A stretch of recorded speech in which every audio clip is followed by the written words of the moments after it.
Hello, and welcome to Ditch Witch Diaries.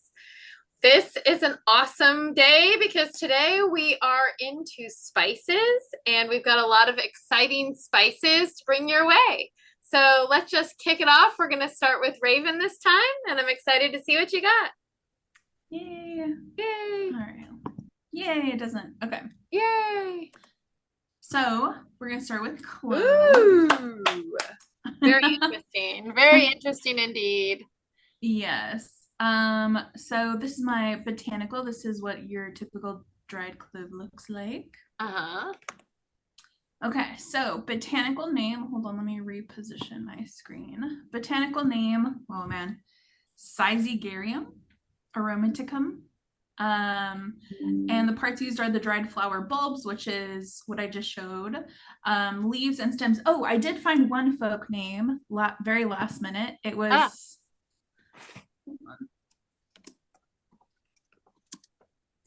Oh my gosh, that's chicken tongue. I like that. Very nice. It is a little chicken tongue-ish. You're right. That little It is. It is. I can see how it is. That's like actually not a bad. Yeah, like if we look at it, right? Yeah, it's got like a little, and then when like you if pull you it remove off, this little stem part, yeah. Okay.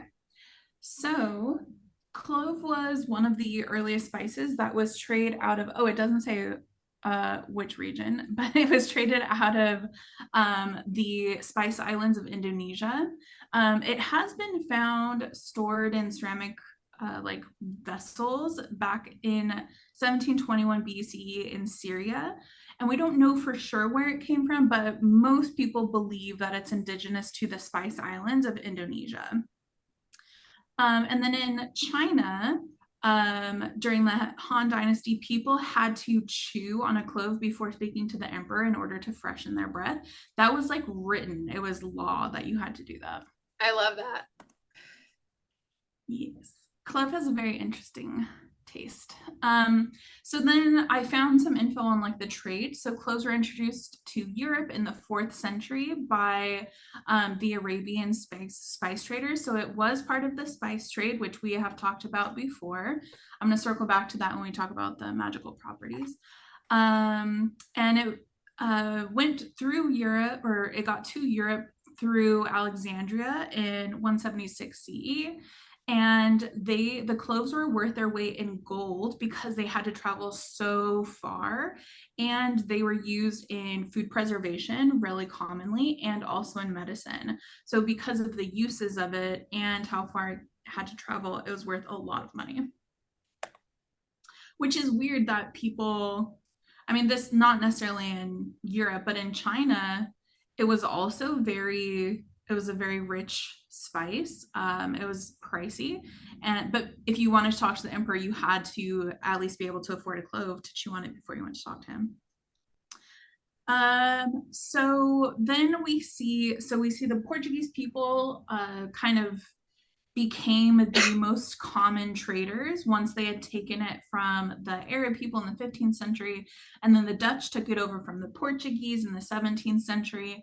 Then in the later 18th century, the French smuggled cloves from the East Indies and to the New World. So we see that it kind of jumped around in where most of the cloves were like heavily traded from. That is a good sign. Let me just tell you about spice trade herbs. They all follow that same pattern. And if your herb follows this pattern, I chastise you to not use it for money. If it follows the pattern of Arab to Portuguese to the Dutch to the English, if that's the route, it's screwed. It's a mess because you know what they did to the people? They screwed the people. Like they hurt them and enslaved them and slaughtered them. Each country did that. So if you're, and we're going to see it again today. So go on. Sorry to interrupt. But. Yeah. No, it's okay. Okay, go ahead. So today, Tanzania is the largest exporter, but Indonesia is still the largest producer. So Indonesia produces the most cloves, but Tanzania exports the most cloves. So Tanzania is getting it from a few different places, including Indonesia, and then they are the ones mass exporting it. So the only kind of lore that I found with it is that in these islands where we find cloves were produced originally, a clove tree was planted each time a child was born, and if the clove tree did not thrive, then it was believed to mean that there would be trouble in the child's life. We do have a lot of medicinal actions. Again, that's one of the reasons why it was being imported so much. So stimulant, carminative, aromatic, antiemetic, antimicrobial, anti-inflammatory, antispasmodic, and expectorant. So we're going to kind of lean into these a little bit more. So cloves, when you chew on a clove, it can leave your mouth feeling a little numb, and that's because of this component, eugenol. And so because of this, it was often used for toothaches. If you had a toothache, you could just chew on a clove a little bit and it would numb it. It's also to improve bad breath, and because of like the scent, but also because cloves will kill the bacteria. Hence antimicrobial. Cloves are antispasmodic because of, again, this eugenol. And so this can help with the, like, if you have an upset stomach after eating too much, or if what you're eating causes an upset stomach, clove can help. Also with stomach cramping, and it's going to relax coughs and muscle spasms because of that, this expectorant property. Then we see a lot of people smoking cloves. So this can help with that expectorant quality, helping to break up cough and congestion. We also see that clove powder is still to this day added to tobacco and then smoked in like cigarettes in Indonesia. And then we have the clove cigarettes, which were called Krektiks, and in the US, which I didn't know. Huh? Dejarum. Yeah, I didn't know that clove cigarettes were banned in 2009. What? I didn't know that either. What are you talking about? I smoked cloves after 2009. They aren't banned. I don't know. You go into a smoke shop and ask for the jar. I swear. Maybe I was smoking cloves when I was definitely after 2009. I was here. I was in San Diego, so I don't know. Maybe it's like, maybe like you can't, maybe the proportion of clove has to be like less now or something. I don't know. Maybe. Ugh. Oh, and then we've talked about the thieves vinegar blend quite a few times in the past, but clove is a part of that. And then just as a quick little recap, so the story behind the thieves vinegar is that grave robbers would create this mixture to kind of splash on themselves and put on themselves to stop from getting sick once they were robbing like the graves. Yeah, so we've talked about that before. I think that in one of the first ones we did, I included like one of the quote unquote original recipes for it. And all the main players of like essential oil have their own like kind of formulation of thieves oil blend, like all like the major essential oil brands. They've cobbled together their own kind of whatever.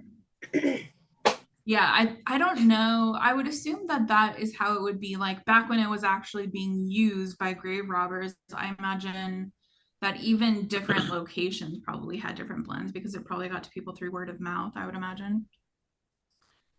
And then in Asia, I don't know if this is still true, but it has been used, at least in the past, to treat malaria, cholera, tuberculosis, parasites, including scabies and intestinal worms. Good old TB. I don't know if you have TB. I don't know if clove will help you all that much, but maybe. Yeah, it's bacterial, folks. You better go get an antibiotic, and a lot of them are resistant. Yeah. So welcome to your nightmare. Yeah, welcome to the 20%. Maybe you should, if you got resistant, maybe you are relying on some cloves. So yeah, maybe. Perhaps. But I had that cloves made your lungs bleed. Oh, I don't know about that. Oof. That sounds like tuberculosis. Yeah. Maybe it induces TB. Exactly. It's like a comorbidity. It's comorbid. Yeah, right? I know, yeah. So it's also a stimulant, as mentioned, and this is partially true for like circulatory stimulant. So it increases your circulation. It can help lower blood pressure. So be careful using it if you already have low blood pressure. And then also I found that a couple places suggesting ingesting clove when you have to take in other herbs, because the cloves can help like boost the digestive processes of those other herbs, which ties into it like helping with an upset stomach and stuff. Then we have an Ayurvedic medicine. Clove is referred to as lavanga, and it's used to support digestion, soothe nausea, support lung health. So who knows, maybe contraindication. And it's been used as a carminative. So in Ayurvedic medicine, it's considered an energetically hot herb. So because it has such a pungent taste, which makes sense. And so therefore it's suggested to be used in cold or stagnant conditions. And then in traditional Chinese medicine, it's considered a warming herb, which ties in. And so that the warming herbs are supposed to help break up stagnant energy by encouraging the qi flow. And it also supports the kidney, spleen, and stomach meridians. So correspondences, air and fire, which I like both of those. I don't know how you feel about that. I like that. I do too. Sun, I think that's perfect. Yeah, actually. I like it too, yeah. Most places said Sun and Jupiter for planets, but Bayrelf said Uranus as well. I don't really know enough about we need to do that next. That's our next one, is tearing apart the herbs by astrological, by like this, like the planets, because I have so many books that do that. I have like 3 different books that go through this by planet, and I would love to know why each planet. Like I want to know like the qualities of that planet, and then like really have a good handle on it, you know? Yeah, I agree, because I feel relatively confident with probably about half of the planets, and the other half I feel like I don't know enough to be able to like make that distinction. Well, let's and so I think knowing the planets and like the herbs that corroborate, I think would be good. So then astrological sign Aries, and then I didn't really find a lot. Well, so I'll talk about the magical uses in a second, but I didn't really find a lot of information on. It seems to be very like protect. We'll talk about it. I like to think that because it is so associated.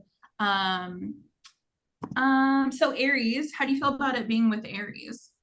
I don't mind it for Aries either. I think it's really aggressive. I think it's like smoked. It's aggressive. It's like it's sweet though. Like Aries, it does have like this sweet to your tongue, which is a little not too Aries.